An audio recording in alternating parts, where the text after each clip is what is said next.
most exciting topics that's gripping the world. And today we get an opportunity to talk about AI in an African context. And also we have an outstanding panel of subject matter experts that will be sharing their thoughts on the topic of AI for Africa and looking at growth opportunities and policy. So the panel will introduce themselves, and to get the conversation started, I'm a big fan of framing conversations in the context of opportunities. And I believe AI is a big opportunity for Africa. So I'm just going to throw the question open to the panel to start the conversation. Where do we see the biggest opportunities for AI-driven growth on the continent? Whoever wants to go first. Okay, can everybody hear me? Fine? Good afternoon, and thank you for having us, I suppose, here today. It's always great to be back to Nairobi. I think that there is consensus that everybody recognizes the huge opportunities for the continent of AI growth.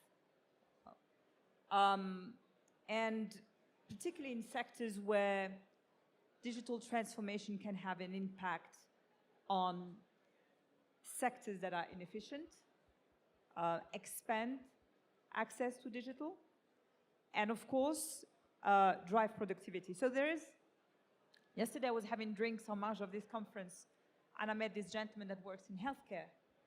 They developed a solution that uses AI-powered imaging for difficult pregnancies. So in healthcare, whether it is AI helping to diagnose things like tuberculosis and malaria, and there is telemedicine, chatbots.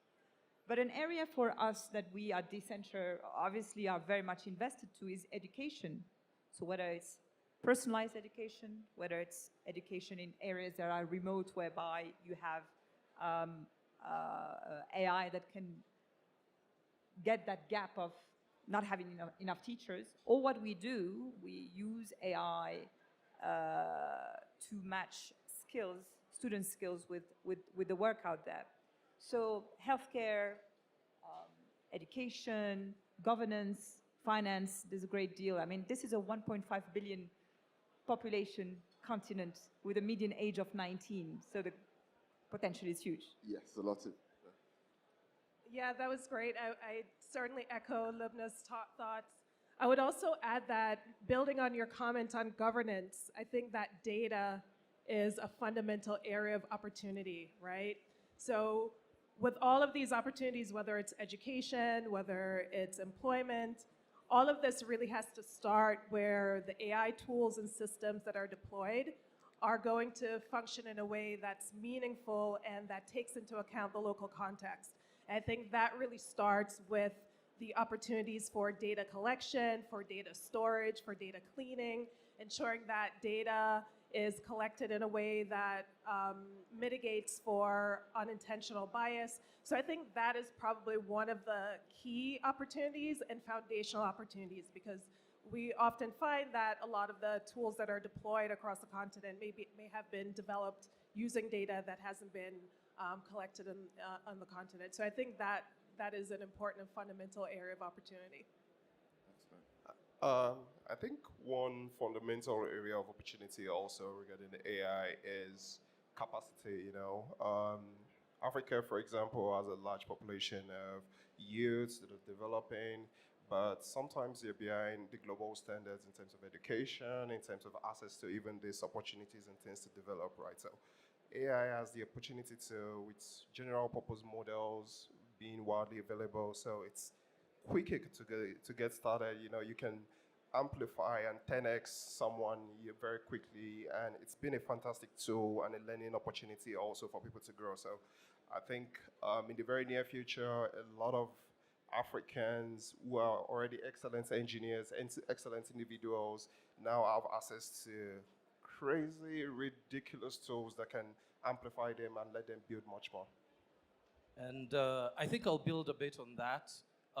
It's very much about the democratization of technology. It's now easier than ever to actually build solutions, build applications. For software engineers, this is life-changing. You can quickly spin up applications that would have taken weeks in days, days in hours. It is absolutely a completely different paradigm to the one I'd say us old software engineers had to walk into. And also adding a bit onto Moya's point is there's a lot of, I'd say, conversations that we need to have and look back. We talk a lot about the forward potential, but there's also a lot of catch-up potential. Our data, especially across Africa, is either missing, is patchy, is not clean, and AI is built on data, and we need to get that data story right. Excellent, excellent. So I think we'd all agree that there are so many opportunities for AI to drive a lot of growth on the continent. But I also think to kind of bring some context and bring some reality back to the conversation, I think it will only be right to also look at the challenges that may punctuate that journey. So I'll throw the question back to the panel as well. What do you think are some of the challenges that may, like I said, may let's say, punctuate the journey towards realizing the potential of artificial intelligence in Africa? I can start. I think the first one is access to the technology, right? The good thing is with where we are right now, from a technological standpoint, it's very easy to access a lot of these models on phone, but that's not going to cut across the board for everyone. So I'd say that first bit, access to technology, access to the foundational, like things like internet, access to the models, having them be cheap, and things like cost will impact how quickly people can ramp up and actually start using the tech. The second one is knowledge and just that capacity for people to build. And while that is there, I still think we are only using about 5 to 10 to 15% of what you can actually use LLMs for. This is the worst AI will ever be. And so going forward, it just keeps going up. And so I think we are at the beginning, and we need to arm ourselves with the right kind of knowledge to actually ensure that we use it well. So those, I think, for me, from what I see, are the key challenges. Okay. And I would comment from a policy perspective. I think those comments are very apt that you've made.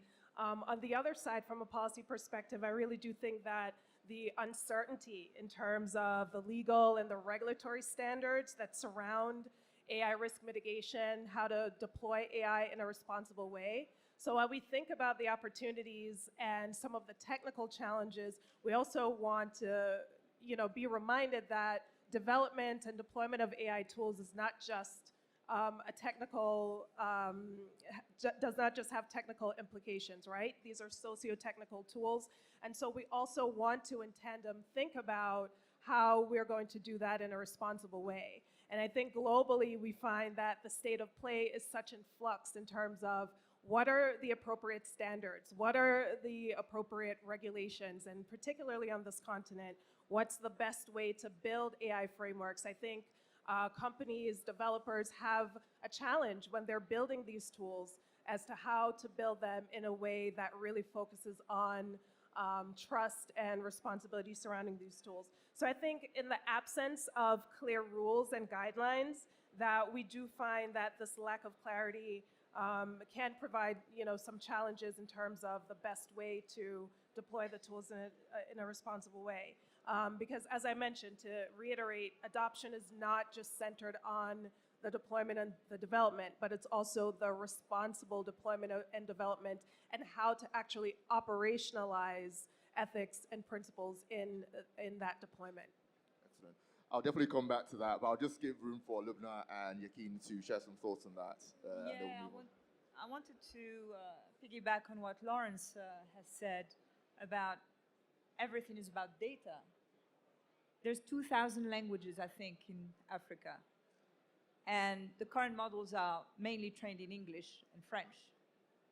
So we need local data sets, local data, local talent. And someone talked about talent, I think you did, but we have the skills here. But we also suffer in the continent from brain drain.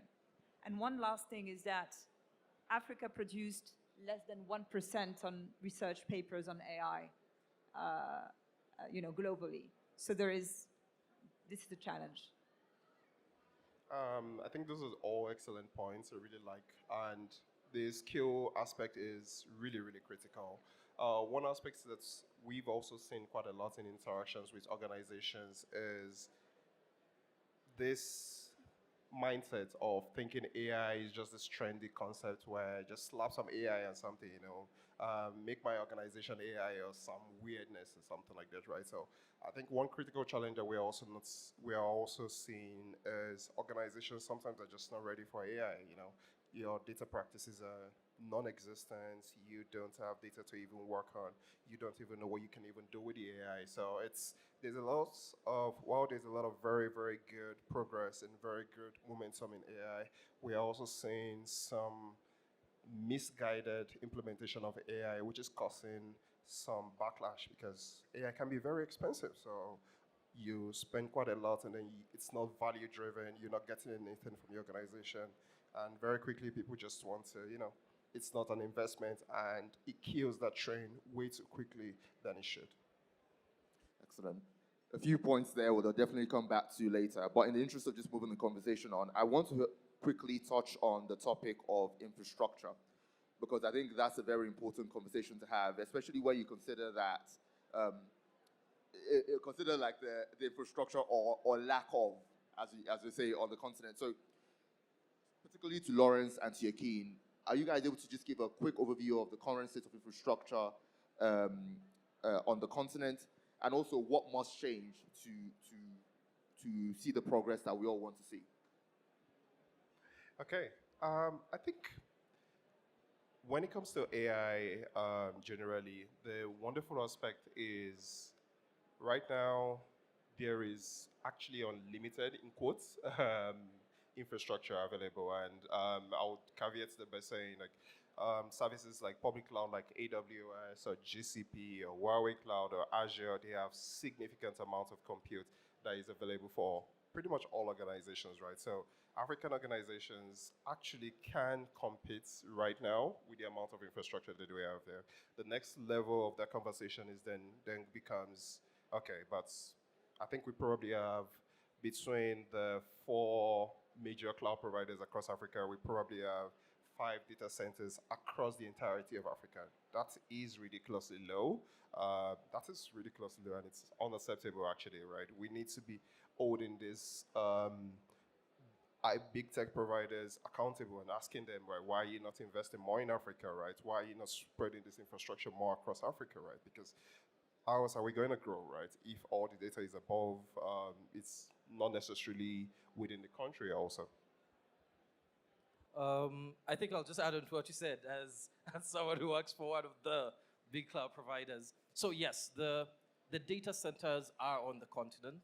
The distribution, of course, is determined by multiple factors, which I wouldn't be able to get into. But at the end of the day, I'd say, do we have the infrastructure right now on the continent to actually train AI models? We do. Should everyone go in and train their own model? I think that's a question of, does that make fiscal sense for your business? So there is a big financial conversation to also be had when it comes to infrastructure, both at a government level and also at an individual business level. So what exactly are you trying to build, and does the infrastructure that you need exist? Of course, Africa is not a country. We are 54 countries. Each of them is at a different point in their economic journey, and businesses that come out of these countries will be at different points, reaching out to completely different customers. So I don't want to paint with broad strokes and say, oh, our solution works for everyone. No. So some countries will definitely have it better. Others will definitely need some catching up. But what we try and do is ensure that wherever you are, you can access the technology. And so while the infrastructure is a public-private conversation between governments, telcos, cloud providers, from a technology user perspective and from a business perspective, I think it's also a question of providing that access And I think there we are relatively okay. Could we add more? Yes. Is there room to improve? Oh, hell yes. I think there's a lot more we can do. But I think we are at the entry level, and there's a lot more we can do to grow there. Excellent. Just staying on that point and quickly, as we move on in the conversation, there's a point both yourself, Lawrence, and Yekeen mentioned about talent. I want us to touch very quickly on how we bridge the talent gap in AI development in Africa, and also talk about the skills and training that developers need to prioritize to, again, we're talking in the context of driving growth on the continent. So what are the skills and training that developers need to prioritize? Okay, I'll actually split it into two. Allow me to add a little bit more complexity. I think we need to do two kinds of skilling. There is upskilling for the people who are already in technology. So if you're a developer, you already build the software, it's easy to go in, pick up those skills, and add onto what you already have. And the good thing is, it's not super difficult if you have the foundation already existing. However, we also need to cross-skill because AI will impact existing jobs. What do we do for those people whose jobs have been impacted? We need to bring them in. And so from a skilling perspective, for the technical side, I think that's a very easy answer. There's blog posts, there's videos, there's a ton of stuff on the internet that you can go in and learn.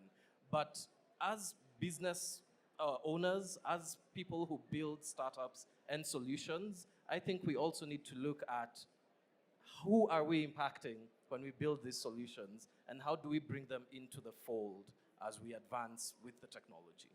Yep.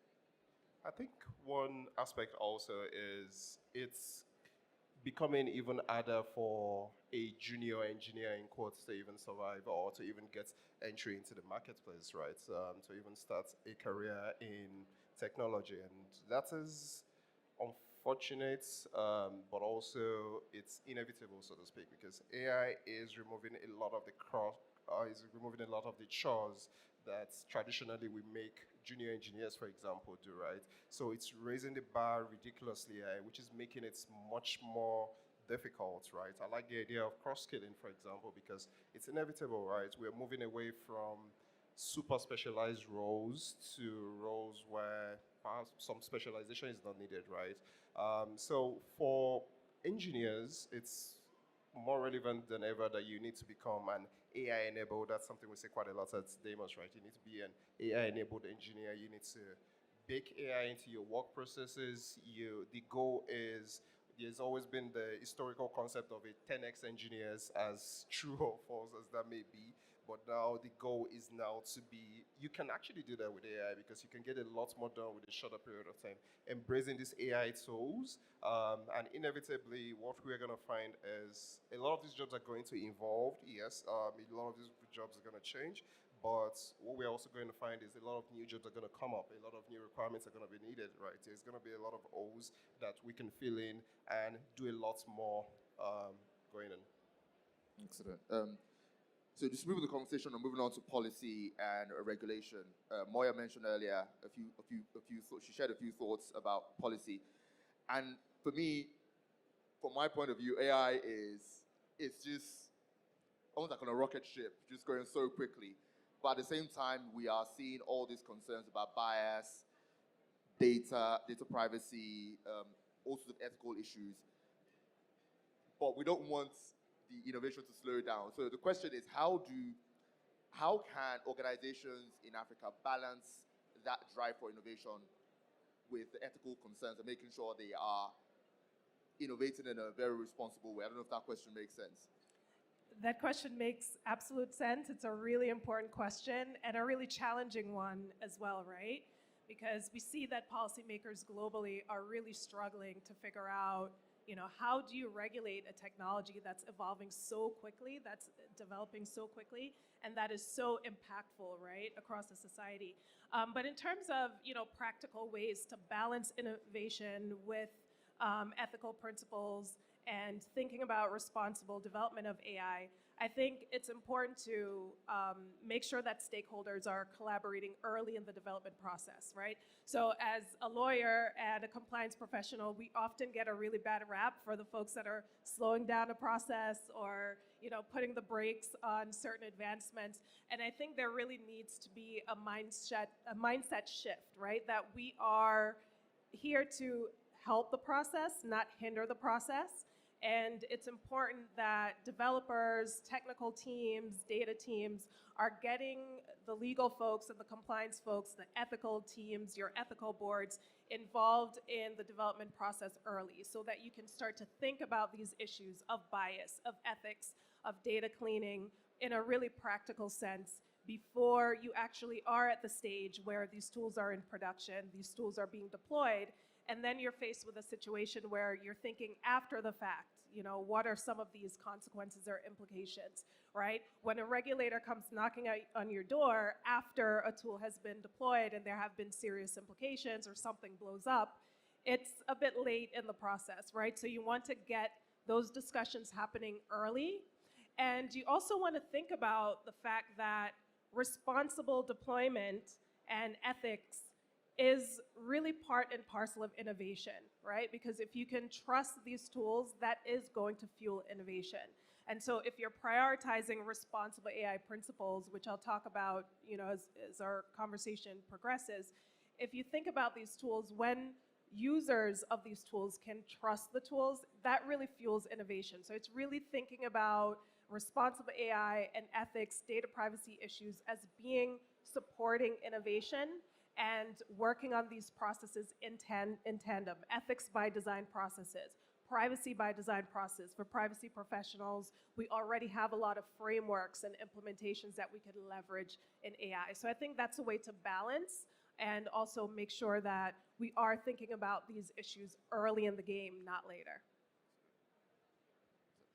No, I completely agree, obviously, with Moya, but this is, in a way, a wishful thinking, because the information, the technology is obviously moving very, very fast. Regulation cannot possibly, or is not at the moment, moving as fast as. So Europe, or the European Union, was a first mover in trying to put some sort of regulation, and it was passed last year on AI. It came into force this past week. And we saw that, I think it was either the German or the French government, or both, that have recently asked of X, I believe, to supply their algorithms in the context of bias, right? And we all saw the news yesterday after the Paris summit, where, and I know we talked about this just before we Let's came in. not We go said to the politics. Politics, but France, the UK and the US opted out of signing precisely a protocol on AI that talks about ethics and safety and so on. J.D. Vance even said that unhindered development of AI is more important than safety. So there is this balancing act, and I think that at grassroots level, we can do a lot together with academia, for example. I mean, the education space needs to be involved. It needs to be done. Whether it's going to be done right, we don't know. It's still nascent. Not the technology, but the regulation. But I think Africa can play a role. I think the African Union also is working on some sort of protocols on the ethical use of AI. And since it is, I think it's the last frontier. I mentioned earlier, we have a median age here in Africa of 19 years old. And so this is the future. This is the continent of the future. And it has a big role to play. Excellent. On that point as well, just moving on, I think a few things have been mentioned about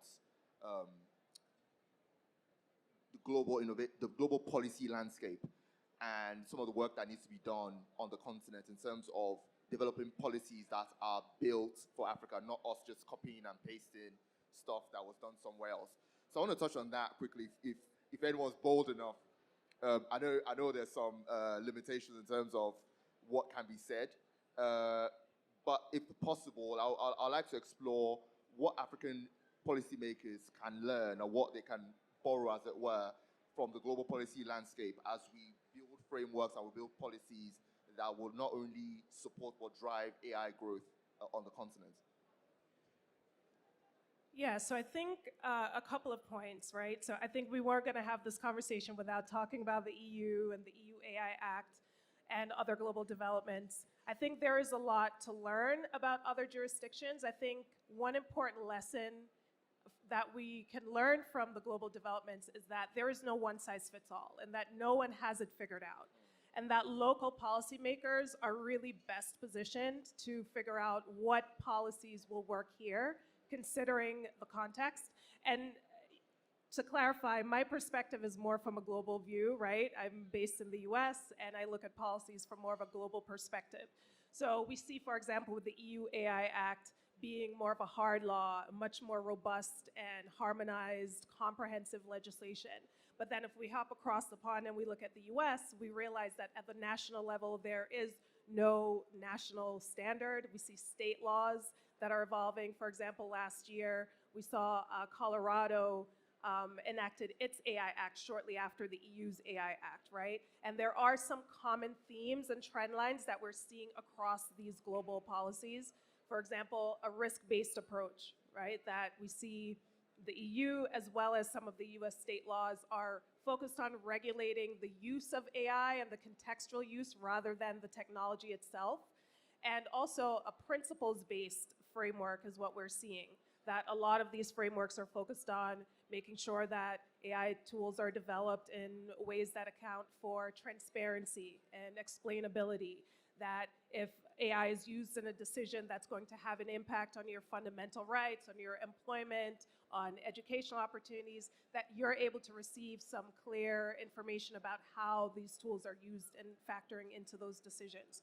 So we see that there are these fundamental principles that these laws are built on, but then the devil is always in the details. There's a lot of variations in terms of how these frameworks are actually operationalized. So it's very easy to agree with a lot of these principles, right? Transparency, that makes sense. Fairness, that makes sense. But how do you actually operationalize that? And when we get to those details, that's where we start to see that things start to vary across jurisdictions. If we look at Asia, we see some soft law approaches in Singapore, for example, Japan, where there's not so much a focus on statutes and hard law like the European Union approach, but more voluntary commitments and having regulatory agencies issue guidelines. So I think that policymakers locally there's a plethora of information and approaches that policymakers can look at, but then in terms of implementing and operationalizing that locally, it's really important to realize that local policymakers really have an opportunity to be trailblazers and to create, their own standards, look at what other jurisdictions are doing, look at what's working. The jury's out on how the EU AI Act will play out in terms of enforcement and implementation. But it really is a challenging question, and I think the focus really has to be policymakers not underestimating their ability to make really good policies and not overestimating other jurisdictions' approaches as being the right approach. Anyone else fancy sharing some thoughts on that? We have about 11 minutes left, and I've got like 7 or 8 questions. I won't be able to go through all my questions. I'm going to skip to one question I'm really keen to get the thoughts of the panel on. And the question is about government and private sector collaboration. And this is a question to the whole panel, by the way, because I think we can all talk here, and everyone here is on the sort of private sector side. But I think we can all agree that collaborating with governments and government institutions is a very essential part of driving whatever progress we want to see. So from your perspective, how can governments and private sector players collaborate more effectively to accelerate the realization of this AI opportunity we have on the continent? Yeah, if I may, I think one of the quickest one for most enterprises is incentivizing. It's like some sort of, even if it's just as simple as some sort of tax credit or some incentives to encourage organizations to actually invest in this expensive technology, but it is a generational technology, So we need, it would be good to have things like that, right? And things like building out knowledge centers, building out knowledge bases, just encouraging all participants to actually then put some skin in the game and get started on this AI thing. Okay. I think the one other thing that we can do probably more of as the private sector, which we already do, but I think we need to do a bit more, is a bit more collaboration. So I think a lot of our organizations have what we call national strategies, where we sit with governments, we understand what does the government want to achieve, and we try and work together to get there. But we can also go beyond that and look at, especially for something like AI, how can we get more support for local businesses that are trying to either expand into that space, and that could take the form of grants, incubators, hubs, accelerators, because a lot of what we do, for example, as AWS, is plug into the existing ecosystem, and we have to be able to and we need the support locally to actually do that. And so that level of collaboration, I think we can go deeper and do more across the board. Yeah. Yeah, including with the educational sector, actually. I can see that, I mean, we obviously work in that sector. We see women are underrepresented, for example, in the AI literacy. And funding in research on all things AI with universities, that's a big problem. Interesting. We are fast running out of time, and as we come to the end of the conversation, I want to leave some room for questions from the audience.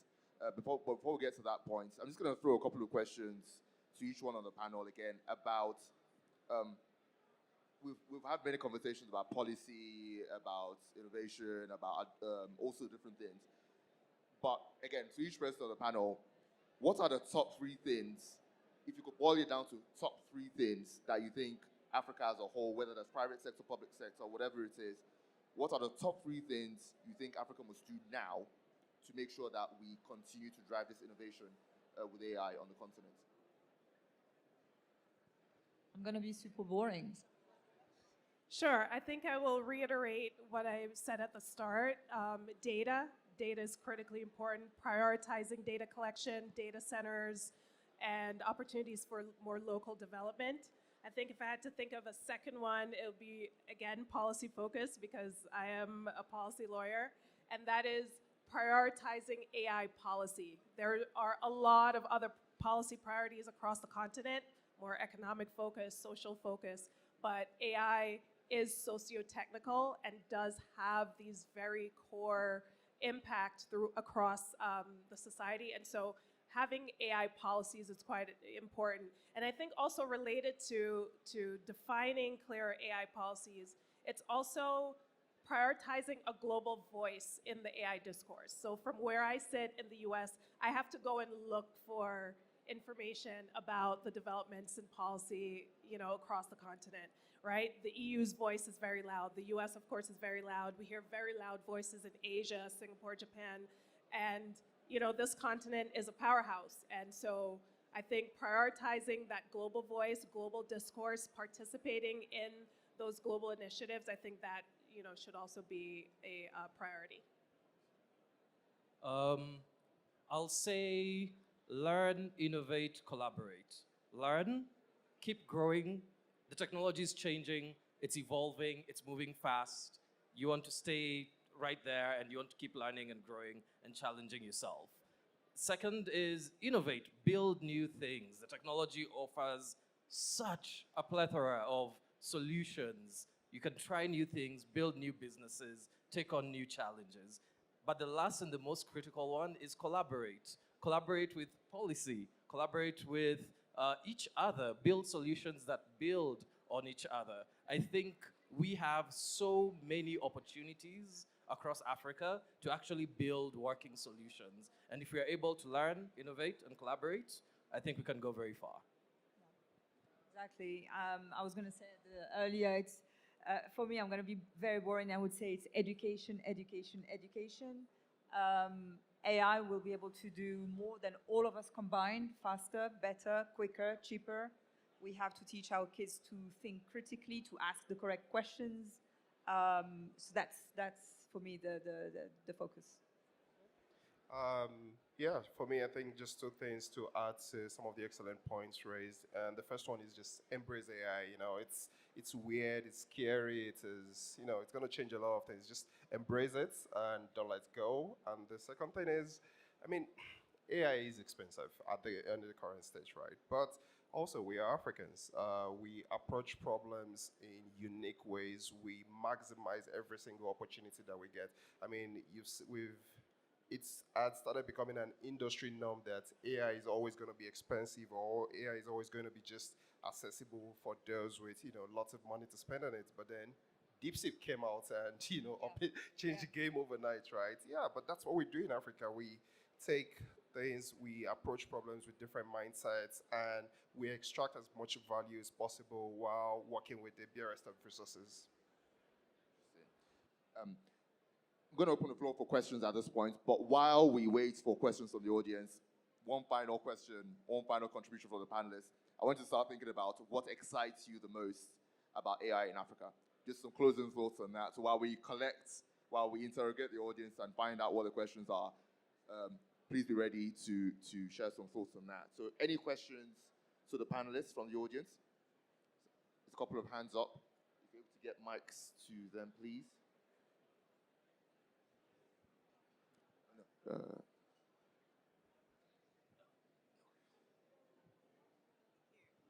Thanks, Lawrence. So we'll go to the lady first, and then the gentleman at the back. So please. Thank you. Hi, everyone. I'm Anthea. I'm at 54 Collective, which is a VC operating here on the continent.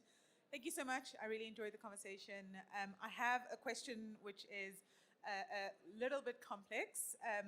Listening to what you've been talking about, if I were to rag some of these issues across, you know, red, amber, and green, I would say on the policy side, it's pretty red from an African government perspective. On a talent side, it's even redder in terms of people that can build, but also people that can contribute to policy thinking, etc.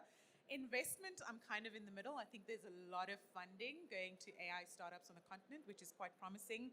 And then from an innovation perspective, I'd also say pretty amber. What we do have is a lot of tenacity and driven individuals who want to build and want to do. So that's probably, I don't know, neon green. My question is, the pace at which AI is, you know, changing and accelerating is incredibly rapid.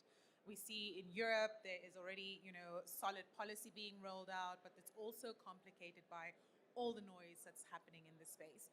So across those four sort of themes, you know, talent, investment, innovation, and policy, where lies the biggest risk for African governments that if we don't tackle that first, we'll still be missing this boat? I'm keen to hear your views on that. Could you just repeat the three things? So the investment, policy... Investment, policy, talent, and innovation. Right. Who fancies it? I have a very biased answer. I'd say talent and innovation. Policy takes time, and that's okay. But if we don't over-index on the capability of our people to build solutions, we will always be importing solutions. And so I'd say talent and innovation, which will then lead to investment. Because if the solutions work and there's right business models in place, then the investments will definitely come in. And then we do need policy, but it depends on how fast policy moves. And I think we know our governments, it does take time. But I'd say talent and definitely innovation. Any other thoughts? Yeah, it's the human capital, obviously. Again, I agree with you, Lawrence. I mean, I know there is, I don't know, I've just read recently about, I think it's called Mission 300, and it's to bring electricity to 300 million people in sub-Saharan Africa. This was a topic of the last week or so. If 300 million people don't have electricity, that means that there is no digital penetration there. And you're carving out 300 million people out of your human capital. So these are people who are not part of all of this journey. So this is a huge risk. So, yeah. Cool. In the interest of time, I think the gentleman over there had a question. I don't know if he still wants to ask the question. Yes, I But- do. Yes, oh. I. Please go ahead. I think he has the mic already. Sorry, can you hear me? Yes, we can hear you. Okay. So my question is more of a policy question. So just give me a minute. So Moya and Loubna had both spoken about policy, and I was just wondering because she had made references to how you need to have AI ethics by design. So the same way you have privacy by design, you should have AI ethics by design. So I was just wondering that in the context of Africa, should we have a regional policy by design, AI ethics by design policies that sort of highlight the key risk you should be mindful of in introducing or deploying your AI solution? Now I'm asking on a regional level, based on three things. So firstly, instead of relying on international frameworks, should we have one localized to the African experience, or should we have it just left to individual states so that each regulator in each country in Africa can then build something of their own? Or given that we are trying to play catch up, should we for now put a pin on ethics in AI and just focus on building the AI, and then afterwards, when we've gotten a foothold, we can then have policy conversations around the ethics of AI. Now, if we decide to do something in the regional level, what is the chance that what happened with the international AI declaration will not happen? So what happens if, for example, Nigeria refuses to sign, or Ghana refuses to sign, or Kenya refuses to sign? How do we mitigate the risk that some African countries might not be so interested or invested? And finally, if you want to build... Sorry, can I just interrupt there, just in the interest of time, because we've run out of time. So we're just going to have to take that one question. I know there was another hand that went up, but I think our host is on the corner of the stage. So if we could just take that one question, I think that's what we have time for. And if you want to explore the conversation further, I'm sure the panelists are open to having a conversation outside of this time. So please, Moya. Sure, and yes, I'm happy to explore the conversation more after, but I think interoperability is probably what you're getting at, is that yes, you can look at the global frameworks, the global principles, but then localizing those principles into policies, right? Because you have to think about the local context. I think currently Kenya has a draft AI strategy that really does try to emphasize two policy points that I typically don't see in other global policies. And one is cultural preservation, and then the other one is having a local first approach. I think the cultural preservation aspect focuses, again, on locally collected data, locally developed tools, and then the local first policy is focused on local resources, local talent, education in developing these tools. And these being two elements of a framework policy, I think, is really important in making more contextually appropriate policies. Because as I mentioned before, there is no one size fits all in terms of policies. Global policymakers do not have it all figured out. And so, yes, you can absolutely learn from them. You can absolutely leverage those fundamental core policies. But then interoperability is what you'll want to focus on to ensure that localized policies that are implemented in one country, let's say Kenya, for example, will be interoperable with policies that are implemented in other jurisdictions across the continent. I know we're out of time, but I promised the question about what excites you the most. Quickly, 10 seconds, apologies, but quickly, 10 seconds per answer. What excites you the most about AI in Africa in the next 5 to 10 years? I think what excites me most is in the last couple of years, or in the last 10 years or so, we've seen some incredible solutions from across Africa, from M-Pesa to solutions like MoneyPoint. These are solving real African problems and really innovating, and I'm really excited to see what Africans are going to do with AI and what problems they're going to solve with AI. Good. Loubna? I'll second that, and I'll also say that I think Africa has the chance to leapfrog and not necessarily go through what we're going through in Europe and elsewhere. This is a young continent. I keep going back to that 19 years old median of age. So this is where the future is. So I'm very hopeful for the next 10 years. Excellent. The potential to change lives. And I think the more we could look at what we have as problems, but we could also look at it as opportunities to actually go out there and build solutions that impact Africans across the continent. Yeah, and I would say to build on that, it's really seeing more accessibility tools. And then I would also say seeing more collaboration with those in the African diaspora, right? I think there's a lot of opportunity there. When we talk about bias and things like that, that impacts not just those on the continent, but across the diaspora. And I think there's a lot of opportunity there for collaboration in development of effective tools for the continent. Excellent. I hope you all enjoyed the conversation. Thanks so much for joining us. Can we put our hands together?